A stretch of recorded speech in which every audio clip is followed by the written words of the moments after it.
Sewell Library. It's a story of three brother bookworms. Yeah, bookworms. Please say their names with me. Their names are Eenie, Meanie, and Fred. And Eenie, Meanie, and Fred are the only three bookworms who live here at the Sewell Library. And I think some of you know why that is. It's because living in the big tree out in the little courtyard here is a great big, terrifying, rabid bird.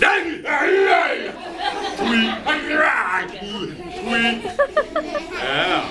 It's a great big, terrifying, rabid bird, and every day this bird eats 10 times his weight in bookworms, but he's never eaten. Say their names with me. Eenie, Meanie, and Fred. And that's because Eenie is so small and so quick that whenever he sees the rabid bird has snuck inside the Sewell Library, he runs really quickly and he tells his two brothers to hide in the big dictionary, you know, the one over by Miss T's desk. And then out comes Fred, who is so big and so scary. He frightens the rabid bird right out of the library. So you see, it's a very good thing that Eenie is so small and so quick and that Fred is so big and so scary. But just the same, they are always wishing that they were regular-sized bookworms, because all the other bookworms at the Sewell Elementary School for Bookworms are always making fun of them because of their size. Well, one day it was about, Miss T said it was about 10 days ago now. These three brother bookworms were sleeping in the children's section. And I don't know how many of you have ever seen the bookworms sleep over there, but they sleep in a way that's kind of funny to you and I. They sleep with their head hanging down from the bottom of a bookshelf and their tail hanging down from the bottom of a bookshelf. Say their names with me. It's Eenie, Meanie, and Fred.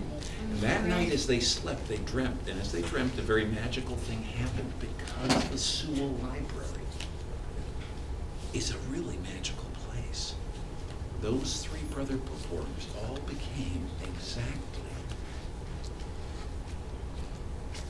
the same size.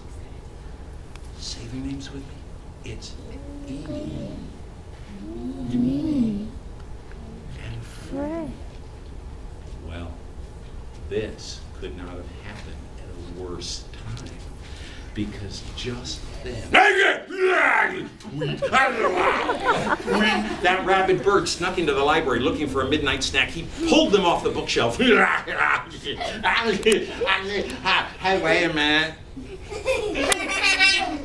Hey, you're not so small and quick anymore. And Fred, you're not so big and scary. Well, I'm going to eat you all up.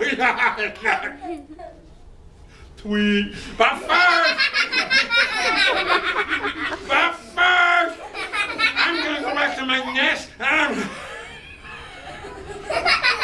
going to get some dill pickles, and I'm going to get some Worcestershire sauce. I'm going to get some Miracle Whip salad dressing, and then I'm going to come back. I'm going to pour it all over you. I'm going to eat you all up. Tweet.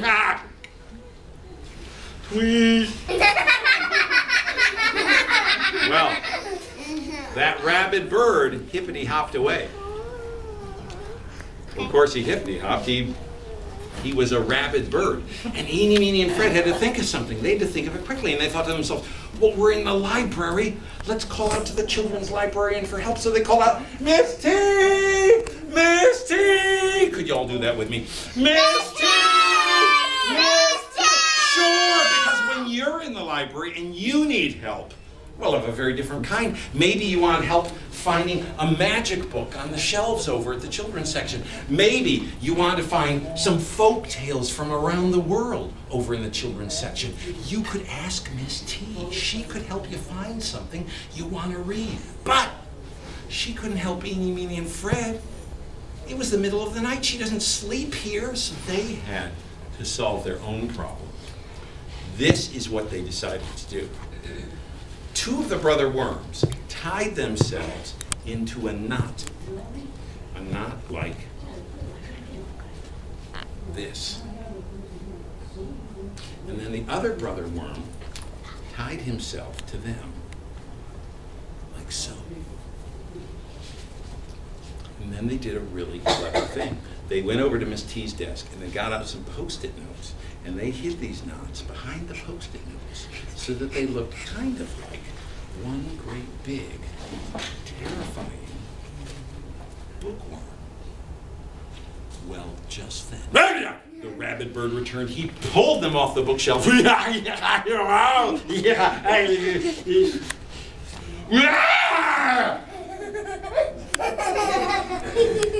wait a minute. You're not one great big terrifying bookworm. You're three regular-sized bookworms all knotted together with the knots all covered up with Post-it notes from Miss T's desk. Well, just then a very magical thing happened, because the Sewell Branch Library is a really magical place.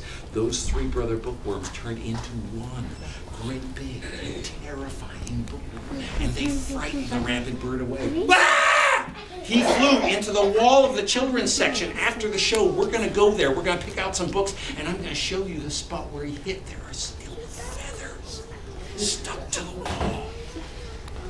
And shortly after that, the great big terrifying bookworm turned back into, say their names with me, Eenie, Meanie, and Fred.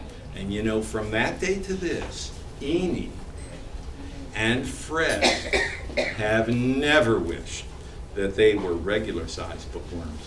And the rabid bird, he was taken over to the East Syracuse Veterinary Hospital. They wouldn't even take him here in Salt Springs. And he has said that he's never, ever, ever going to come back to your library again. And that, my friends, is a story that takes place right here at the Sewell Branch Library. Thank you very much. Thank you, thank you. Oh, what a nice group you are.